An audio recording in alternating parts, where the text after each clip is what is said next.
Jimmy decided he wanted to bring homemade cookies because he enjoyed the experience of baking with his mother. So he went home and told his mom that he signed up to bring home-baked cookies for his class party, but she unfortunately told him that she was too busy to be able to bake cookies for his class party. So Jimmy was a little disappointed, and he sulked off and watched TV until one day he saw something. But I'm going to transition now into our presentation. So I'm going to first start off by talking about our preview. We're going to discuss our problem and analysis, our objectives and criteria we have for this case, our strategies and tactics we have come up with, our decision matrix on deciding that strategy to go with, as well as our implementation and financials. We will then conclude with a summary and question and answer period. So the main problem we came up with was a stagnant market in the RBG market of GMCC. And this was due to a lack of new customers. There wasn't many new customers coming in and buying pre-baked goods. So there was also the rise of health consciousness within the Canadian consumer industry. Another problem contributing to that stagnant market is poor marketing implementation. Just recently, through new research, GMCC found out that they were actually targeting a more American market in Canada, and that happened to be wrong. There was more baked goods from scratch in Canada than in the United States. So some of the analysis we looked at, we looked at the company and the consumer and the competition. The company has an established brand, and the consumers are typically aged 30 to 40-year-old mothers. And the competition is scratch baking because it is a huge industry in Canada, about 30% larger than in the United States. We also looked at the internal and external environment, as well as the positives and negatives, and those we came up with convenience of the packaging and the product. There's also the low-cost pricing strategy. The television ads were very effective for promotion, and the grocery stores were very conveniently located and easily accessible to many consumers. So 3 objectives we came up with for reaching our 3 of our goals that we came up with were increasing the frequency of purchases. We wanted to convert 30% of the scratch bakers into RBG users. We also wanted to increase household penetration and convert those non-frequent users to frequent users. It would also be great if we could promote healthier lifestyle by reducing our fat content by 5% across the board in all our products.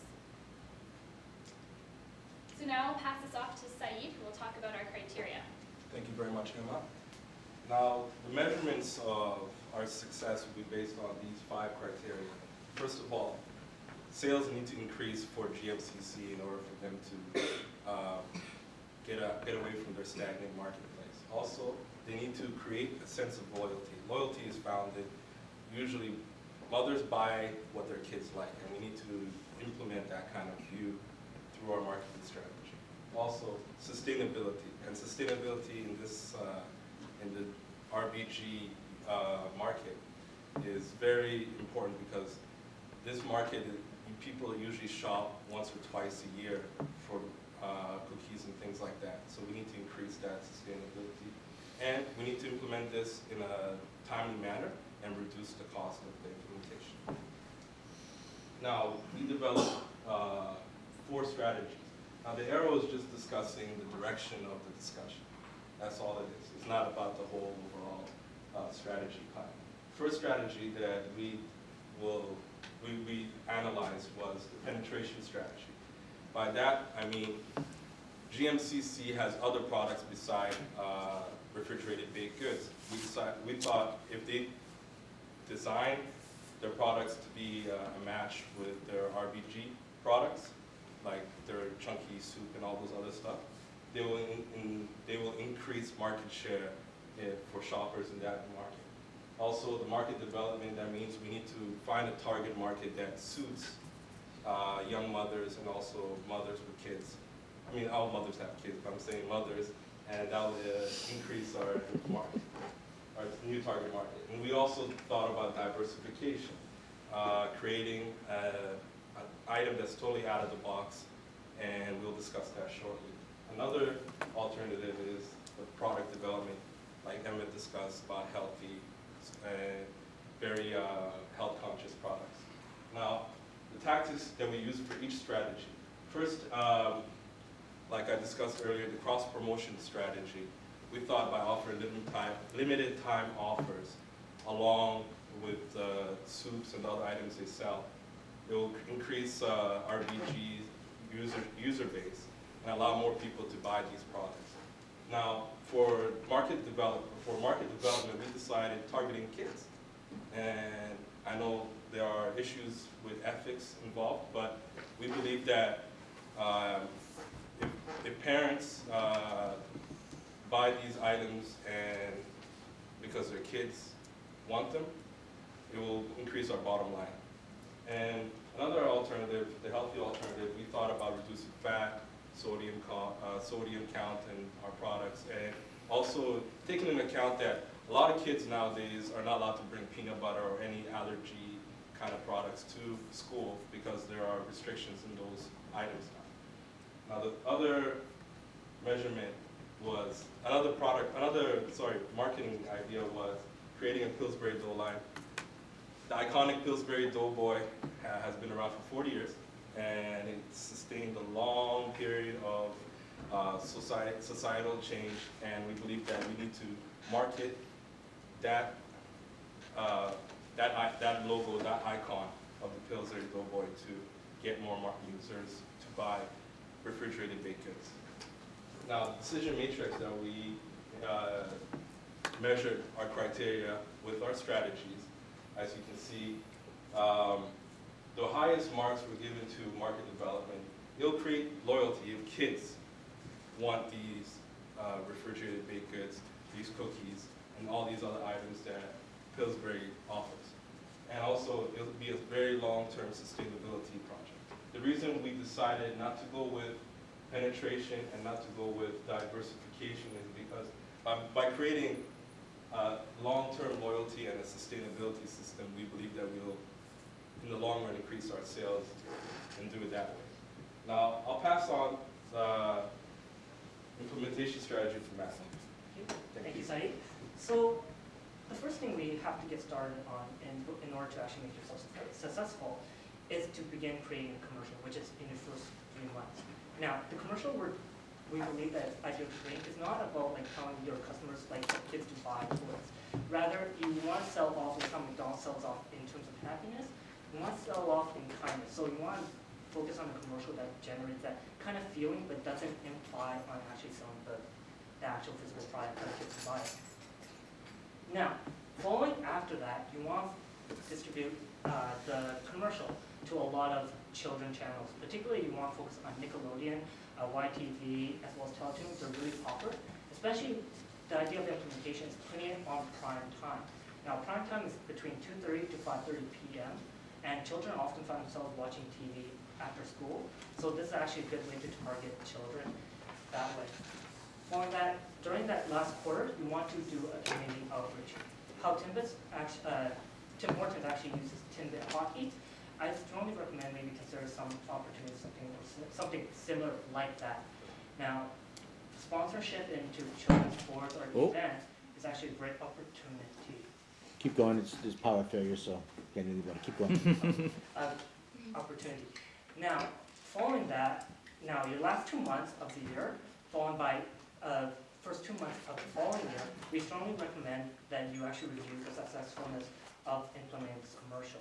Okay, gain viewer ratings as well as review on how it actually affected your sales, as well as your profit margins and what the return on investment actually worked with. So if that plan actually failed, we strongly recommend actually our contingency plan is actually considering cross-promotion strategy. Now this will actually help recover your losses in terms of commercials. But again, this is in terms of a short period of time. And entire recovery won't be immediate. Now, in terms of finance, we strongly recommend that you actually establish about $13 million.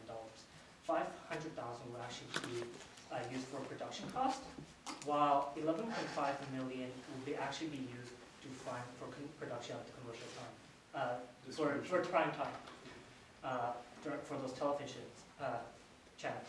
But again, when adding on, it's like another $1 million just because you need a cushion just in case inflation or some problem actually occurs. You need that cushion backup. So it's actually better to be safe than sorry, as we all know. So following that, with the implementation of the commercial, you'll actually see a 30% and 21% grab on the scratch bakers, as well as relapses in terms of purchasing the RBG products. Now, based on that, and based on our calculations, we believe a rough estimate of $15 million will actually be coming in terms of sales revenue. And furthermore, based on our further analysis, we actually see a 20% to 30% return on investment. However, these are very rough estimates, and if you want more exact numbers, we can provide them to you at a later date. Other than that, Emma will conclude the presentation.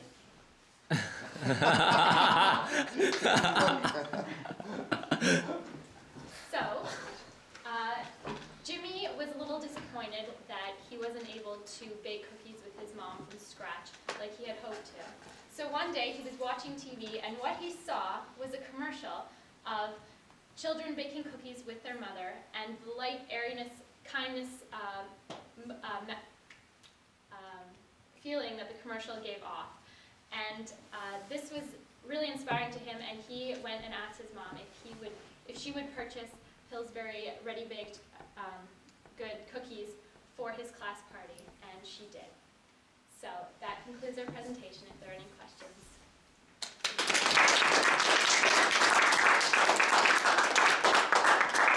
Did everybody live happily ever after? Yes, it did. First of all, I want to commend you on continuing on like that. Always a curveball in everything. I just want to ask a question about your weighting. Normally, the best alternative is the one that comes out on top. Now, could you, since you don't have a slide anymore, what was your top one, and why didn't you choose it? Our top one was Cross-promotion. Cross-promotion. Cross-promotion solves immediate, but you want something to long-term to generate your sales, right? To actually, bring back and continue on. Limited time offers, again, as I'm pretty sure all of you know, it's very short. They only generate sales only in like a very short amount of time, but then it drops back down, and then people stop buying. So you want something to actually be long-term sustainable and help you increase your sales in the future periods, not just in 1 year. And to add on to that, by having the kids and their parents involved in our advertising strategy, we will have a long-term loyalty base built, and that will offset the limited time offer if we chose that strategy. So we decided to choose a long-term strategy. Yes, the lifetime value of the children customers would be more beneficial in the long run. And we did have the fallback plan of doing cross-promotion for short-term strategy if that needs to happen. So how did you come up with your projections for the effectiveness of your TV campaigns? With projections, we actually use spreadsheets and as well as other forms of analysis. However, I don't have that right now but if you're interested, I can totally provide them to you later on after this presentation. Just out of curiosity, what are the slides that are missing? We saw the implementation one, just so you can tell us what the slide was, and then we got a better sense of it. Okay, what was first off was you have your 3 months, and then that was initiated from starting like today, is that you actually build your... Yeah, we saw the evaluation slide, we saw the implementation slide, but what was the next slide, do you remember? Financials. And then summary questions. Oh, okay, so the financials then, what was on the financials, can you remember? I know we're printing this wrong, but just gives us a better sense. No, for sure.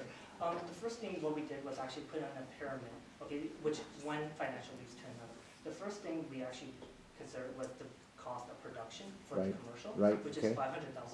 Right.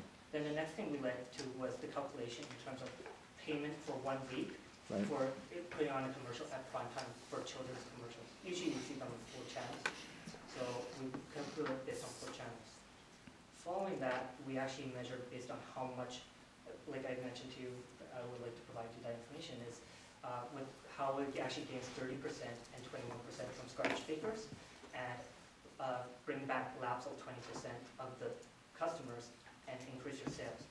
That then shows the illustration of 15 million, which is our next part of the pyramid, which is the second level, second last level, with a $15 million in sales. And then the final part that shows is the return rate you will actually receive on this investment.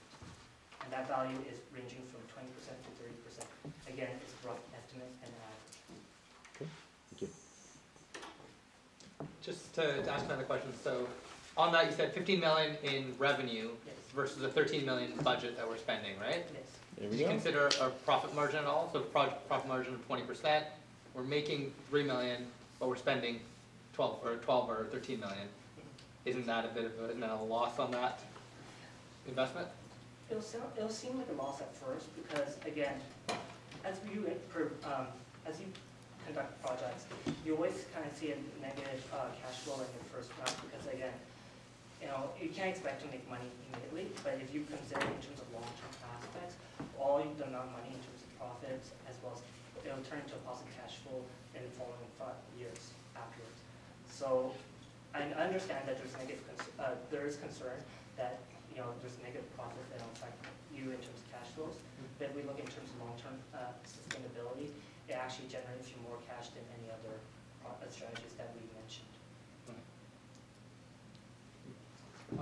I have a question about one of your criteria, which was sustainability. I found the term was used kind of ambiguously. Did you mean as in sustainable for future sales, or did you mean as in environmental sustainability? Oh, we're thinking about future sales. I mean, if the strategy that we implemented, the marketing strategy, advertising strategy towards kids, the target market, it will have a sustainability in the long run because the kids will know that this is the product to buy, that this is the cookies they like, this is increase the return on investment of kindness. That's what we believe that we're going to be focusing on. Creating a sense of sharing and kindness in these advertising, and that'll be a very sustainable vision of this company by kids and their parents. And that's the way we use the word sustainability in this presentation. All right, thank you. I just have a question about the ordering of your criteria. What can you explain to me? Was 1, 2, 3, 4, 5? What's your number one importance? The number one importance that we had was to increase sales. Why not sustainability? Because you chose a more sustainable option in the end. Mm-hmm. Why wasn't sustainability number one? Number one, well, the thing is, we wanted to break the stagnant market, right? We wanted to solve that problem of the market being stagnant. So we did know that sales was important to change that. But sustainability is a criteria that matches the other criteria of loyalty. Those two are intertwined. So we believe that by giving a high mark for loyalty and also giving a mark that was a criteria mark for sustainability that will be formed in the long run, those two combined eventually will be the core criteria to measure success in the long term. But sales was one of the things that we needed to get done right away. So that's why we made it a high priority, high criteria. I believe that's I was just going to say, on the strategy slide, the one that had the circle of arrows that you already explained, you know, under diversification as one, and then product development is another one. I didn't really get how you highlighted diversification, how that was different. Well, the way the diversification was something totally out of the box, totally something brand new to the company, like creating a line of products based on the Pillsbury Doughboy. Like making that product development. It is in a way, but it's like not the core business. They don't sell toys. They don't sell items with T-shirts with the kid, the Pillsbury Doughboy on for 2 kids. So this is a totally different avenue for them. They're not selling anymore. Like in that diversification slide, they're not selling baked goods. They're not selling food products. They're selling an image. They're selling a toy and an image to garnish sales for other products. That's why we put it in a totally different matrix. There was something at the beginning that I really liked, and unfortunately it wasn't the story. But at the beginning, you did have the hard targets that you set, which were like, I think 30% increase of sales, or 5% decrease of that, or something like that in Yes. your products. Does your implementation strategy actually hit those targets, or? It did It actually. does actually. It was basically but we kind of used actual sell projection, and it actually hit every margin. It actually went a little bit beyond that too. So it did hit every mark of the objectives. Great, thanks. I believe that's all the questions. We'll give you a general feedback. Why don't we start from Chris?